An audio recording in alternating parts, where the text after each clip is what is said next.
स्वागत है बुलेटिन में आप सभी का। और सबसे पहले हम आपको तस्वीर दिखाने जा रहे हैं संत कबीरनगर जिले के हैसर ब्लॉक परिसर की।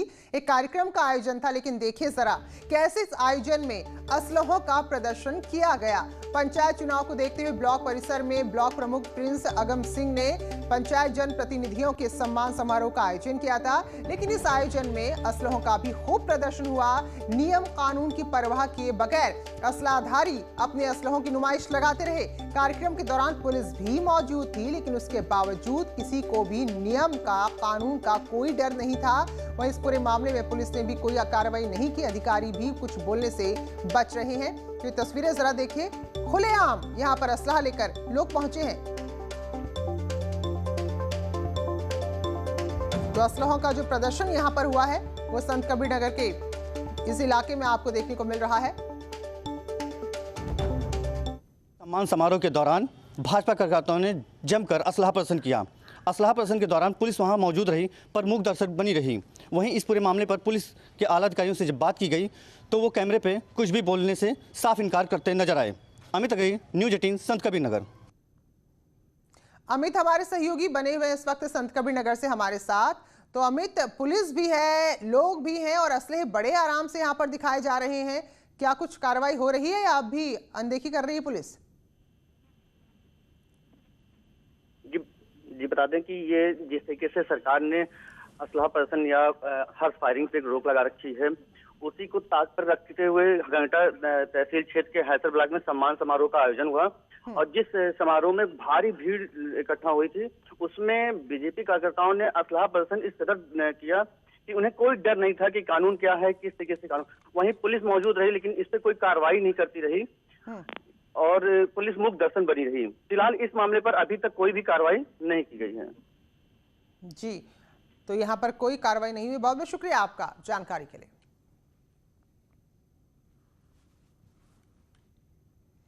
प्रधानमंत्री नरेंद्र मोदी 30 जनवरी को सर्वदलीय बैठक की अध्यक्षता करेंगे। दरअसल 1 फरवरी को बजट पेश होगा। बैठक में केंद्रीय मंत्री राजनाथ सिंह, थावरचंद गहलोत, पीयूष गोयल, प्रहलाद जोशी, अर्जुन मेघवाल और वी मुरलीधरन भी मौजूद रहेंगे। तो प्रधानमंत्री बीते बजट के मद्देनजर अलग अलग सेक्टर के एक्सपर्ट से भी मुलाकात कर चुके हैं। साथ ही कई बड़े अर्थशास्त्रियों से भी बातचीत हुई है। तो बैठक में इस बात पर सहमति बनी कि देश की अर्थव्यवस्था में धीरे धीरे सुधार हो रहा है और आगे भी बेहतर बनाने के लिए कुछ कदम उठाए जा सकते हैं। तो बजट पेश होगा और उससे पहले सभी दलों के साथ प्रधानमंत्री की बैठक होगी। विनीत कुमार हमारे सहयोगी दिल्ली से जुड़ चुके हैं। तो विनीत, क्या कुछ जानकारी है? जी निश्चित तौर पर मैं आपको बताना चाहूंगा कि जिस तरह से संसद का सत्र जब शुरू होता है, उस वक्त सरकार की ओर से एक सर्वदलीय बैठक बुलाई जाती है, जिसमें यह कोशिश की जाती है कि जो आगामी सत्र होगा वो स्मूथ चले, अच्छे से कामकाज हो, अधिक से अधिक बिल पर चर्चा हो और अच्छी बहस हो।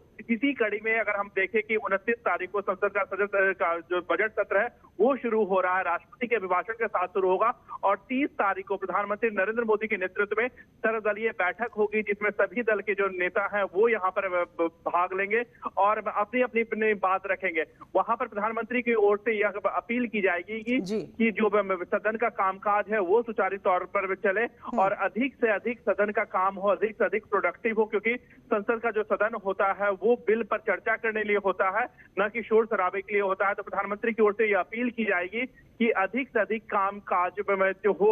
वहीं पर विपक्षी पार्टियां जो है वो यह बात रख सकती हैं कि इन मुद्दों पर चर्चा होना चाहिए। वो जिन मुद्दों पर चर्चा करना चाहेंगी, हालांकि यह फैसला बिजनेस एडवाइजरी कमेटी में होगा, लेकिन सरकार को वो जो सुझाव है वो सर्वदलीय बैठक में भी सुझाव दे सकते हैं कि इन मुद्दों पर वो चर्चा चाहते हैं और चाहते हैं कि इन मुद्दों पर जल्द से जल्द चर्चा हो। तो इसकी बात वो प्रधानमंत्री को कहेंगे। तो निश्चित तौर पर प्रधानमंत्री भी अपनी बात रखेंगे, वो चाहेंगे कि सदन स्मूथली फंक्शन करे। वही विपक्षी पार्टियां भी अपनी बात रखेंगे और वो चाहेंगे कि वो जिन मुद्दों पर चर्चा चाहते हैं उन पर जल्द से जल्द चर्चा हो। चलिए, बहुत बहुत धन्यवाद विनीत आपका जानकारी के लिए।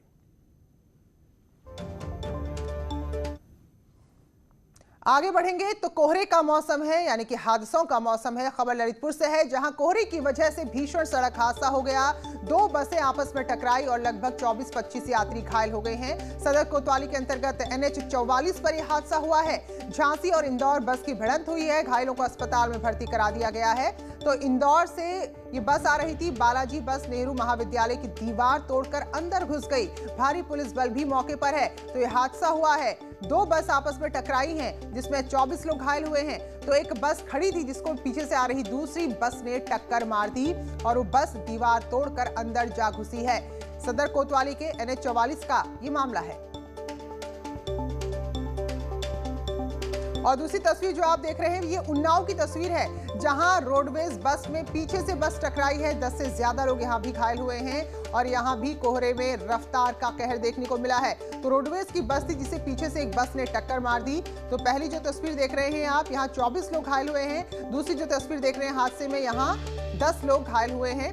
तो जो दूसरी तस्वीर उन्नाव की आप देख रहे हैं, यहाँ गोरखपुर से मुंबई के लिए एक प्राइवेट बस जा रही थी। अजगैन के कानपुर लखनऊ राजमार्ग में चमरौली गांव के पास ये हादसा हुआ। तो ये दो तस्वीरें हैं कोहरे की वजह से जहां बस आपस में टकराई है।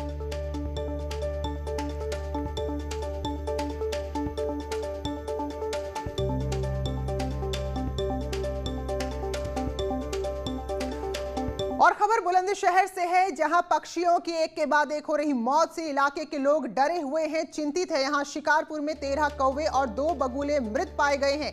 तो ये खबर है बर्ड फ्लू की आशंका के बीच, बर्ड फ्लू के मामलों के बीच यहां पर इस तरह से मौत होना लोगों को चिंतित कर रहा है। तो फिलहाल इनके सैंपल लिए गए हैं और अब जब सैंपल की रिपोर्ट आएगी उसके बाद ही चीजें स्पष्ट हो पाएंगी। तो शिकारपुर है इलाका जहां 13 कौवे और 2 बगुले मृत मिले हैं। तो गांव वालों ने इसकी सूचना दी है प्रशासन को, जिसके बाद इनके सैंपल जांच के लिए भेजे जा रहे हैं।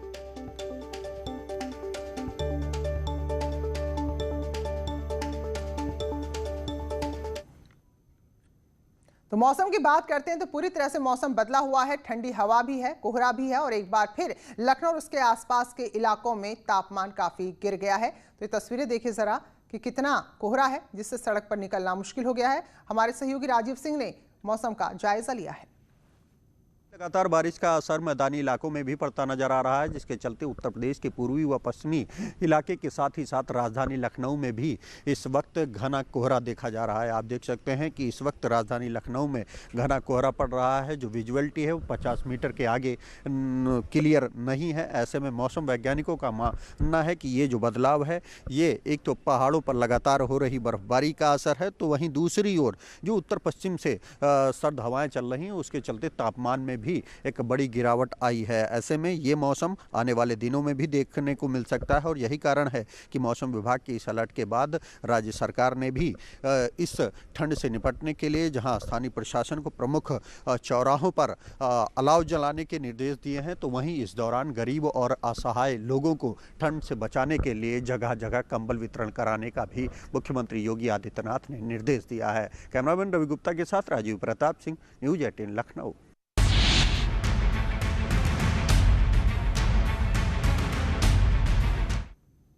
सबके पास आवाज। जी हां, प्रधानमंत्री नरेंद्र मोदी उत्तर प्रदेश को बड़ी सौगात आज देने वाले हैं। अब लगभग 20 मिनट का आप समय समझिए बचा हुआ है।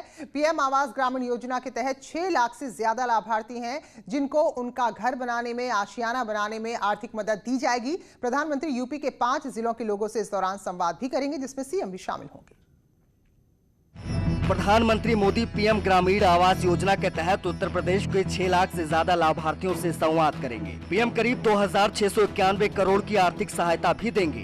वीडियो कॉन्फ्रेंसिंग के जरिए आयोजित होने वाले इस कार्यक्रम में केंद्रीय ग्रामीण विकास मंत्री नरेंद्र सिंह तोमर और उत्तर प्रदेश के मुख्यमंत्री योगी आदित्यनाथ शामिल होंगे। पीएम जिन 5 जिलों के लाभार्थियों से बात करेंगे उनमें वाराणसी, चित्रकूट, बलरामपुर, अयोध्या और बहराइच जिले शामिल हैं। प्रधानमंत्री 5,30,000 लाभार्थियों को पहली किस्त देंगे, वहीं 80,000 लाभार्थियों को दूसरी किस्त की सौगात देंगे। प्रधानमंत्री मोदी ने 2022 तक सभी के लिए पक्के मकान का वादा किया था। इस योजना को 2016 में शुरू किया गया था। अब तक पीएम ग्रामीण आवास योजना के तहत देश भर में 1 करोड़ 26 लाख लोगों के घर बनाए जा चुके हैं। इस योजना के तहत केंद्र सरकार ग्रामीण क्षेत्र के आर्थिक रूप से कमजोर वर्गों के लोगों का खुद का पक्का घर बनाने के लिए मदद देती है। इतना ही नहीं, पुराने घर की मरम्मत के लिए भी आर्थिक सहायता दी जाती है। मैदानी इलाकों में पक्का घर बनाने के लिए केंद्र सरकार 1,20,000 की आर्थिक सहायता देती है, जबकि पहाड़ी इलाकों में पक्के घर के लिए सरकार 1,30,000 की मदद करती है। पीएम चित्रकूट के रहने वाली राजकुमारी रायदास नाम की महिला से भी बात करेंगे। इसको लेकर जिला प्रशासन ने तैयारी पूरी कर ली है। पीएम चित्रकूट जिले के खोह गांव में रहने वाली राजकुमारी से राज्य और केंद्र सरकार की ओर से चलाई जा रही योजनाओं के बारे में भी संवाद करेंगे। माननीय प्रधानमंत्री जी भारत सरकार श्रीमती राजकुमारी पत्नी कल्लू निवासी खोह से वीडियो कॉन्फ्रेंसिंग के माध्यम से बात करेंगे और इनको कौन कौन सी शासकीय सहायताएं प्राप्त हो चुकी हैं उनके बारे में इनसे जानकारी प्राप्त करेंगे। इनके पारिवारिक जीवन के संबंध में बात करेंगे। इनके द्वारा जो भविष्य की इनकी योजनाएं हैं उनके बारे में बातचीत करेंगे। वहीं पीएम मोदी अयोध्या जिले के मसौदा ब्लॉक के मुमताज नगर गांव के प्रधानमंत्री आवास योजना लाभार्थी कुमकुम से भी वर्चुअल रूप से जुड़ेंगे। लाभार्थी महिला कुमकुम ने बताया कि ये उनके जीवन की बहुत बड़ी उपलब्धि है कि प्रधानमंत्री मोदी उनसे बातचीत करेंगे। बहुत खुशी महसूस हो रही है हमको कि जीवन में जो कुछ सोचा नहीं था ऐसी खुशी आई है और हमें बहुत अच्छा लग रहा है सर। वहीं बलरामपुर के लाभार्थियों से भी पीएम मोदी वर्चुअली संवाद करेंगे। एक दिन पहले डीएम श्रुति ने लाभार्थी महिला सरिता देवी से मुलाकात की। Bureau report, news 18। और इस कार्यक्रम को लेकर प्रधानमंत्री ने बाकायदा ट्वीट भी किया है। प्रधानमंत्री ने लिखा है, उत्तर प्रदेश के ग्रामीण भाई बहनों के लिए आज का दिन अहम है। दोपहर 12 बजे वीडियो कॉन्फ्रेंसिंग के जरिए प्रधानमंत्री आवास योजना ग्रामीण के लाखों लाभार्थियों के लिए सहायता राशि जारी करूंगा। सभी को घर दिए जाने के लक्ष्य की दिशा में ये एक बड़ा कदम होगा। और वहीं मुख्यमंत्री योगी आदित्यनाथ ने भी ट्वीट किया है। तो मुख्यमंत्री ने लिखा है, Uttar Pradesh housing for all लक्ष्य की दिशा में दृढ़ता पूर्वक आगे बढ़ रहा है। आदरणीय प्रधानमंत्री नरेंद्र मोदी जी द्वारा आज प्रधानमंत्री आवास योजना ग्रामीण के 6,10,000 लाभार्थियों के खातों में 2,691 करोड़ की राशि का ऑनलाइन अंतरण किया जाएगा। आभार प्रधानमंत्री जी।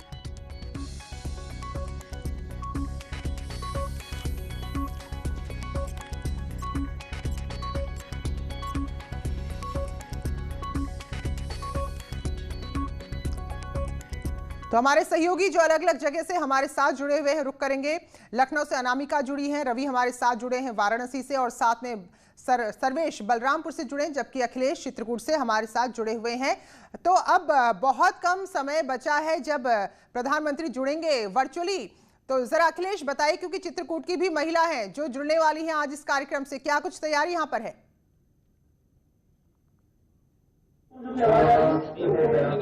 जी बता दें कि अब से कुछ ही देर में प्रधानमंत्री नरेंद्र मोदी चित्रकूट की रहने वाली राजकुमारी शहनाज से कुछ देर में उनसे संवाद करेंगे, जिसको लेकर के जिला प्रशासन ने पूरी तैयारी कर लिया। अभी उनसे जो महिला थे उनसे बोलने का प्रैक्टिस करवाया जा रहा है। जिले में लगभग 5,044 जो लाभार्थी हैं जो प्रधानमंत्री आवास योजना के तहत उनको आज प्रथम और द्वितीय की किस्त 1,20,000 और मनरेगा के तहत 18,000 की किस्त उनके सीधे प्रधानमंत्री के क्लिक करते हुए उनके खाते पे पहुंचेगी। और कुछ ही देर में जो राजकुमारी है उनसे प्रधानमंत्री मोदी जी उनके बारे में बात करेंगे। ये जो लाभार्थी है वो पहले कच्चे मकान में रहते थे, उन्होंने बताया उन्हें पहले होती थी। तो तैयारी काफी जोर शोर से चल रही है और ये समझ में आ रहा है, क्योंकि आपके पीछे शायद मंच पे वो माइक पे कुछ बोला भी जा रहा है, वो आवाज भी हमें सुनाई दे रही है। तो अनामिका, क्योंकि मुख्यमंत्री भी इसमें शामिल होंगे वर्चुअली, तो कैसी तैयारी है?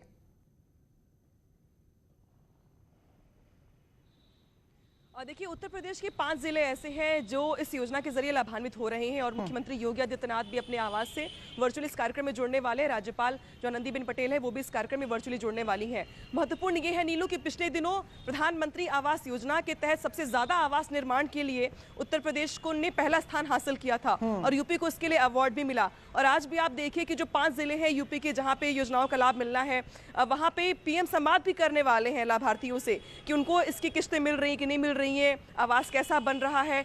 और कुछ लोग ऐसे भी हैं जिनको पहले किस्तें मिल चुकी हैं, दूसरी किस्तें मिलनी है।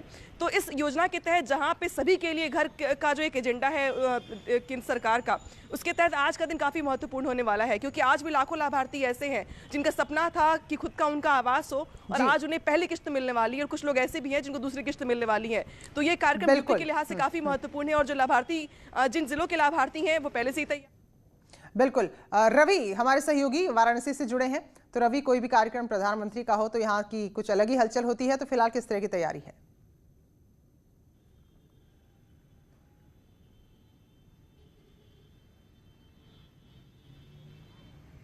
जी रवि, आवाज मिल रही है आपको?